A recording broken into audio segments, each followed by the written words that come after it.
Fomba vahoafa kosa indray niroso tamin'ny famelabelarana-kevitra ny kolonely Mia tetsy amin'ny trano malalaka ny ministeran'ny fiarovam-pirenena ny makasika indrindra ny andraikitra eo anatin'ny fitantanana ny loza voajanahary no navotra ny tao anatin'ity famelabelarana-kevitra ity nanana nampiavaka azy zany satria dia tamin'ny teny anglisy ranoray no nanatanterana izany famelabelarana-kevitra izany.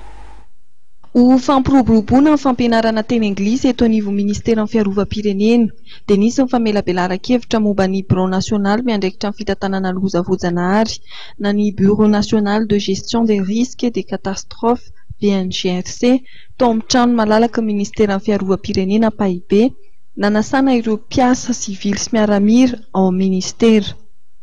Tamin'ny teny anglisy ranoray ny famelabelarana-kevitra nataon'ny kolonely Mia talen'ny foto-drafitr'asa sy ny fananantany ao ministeran'ny fiarovam-pirenena.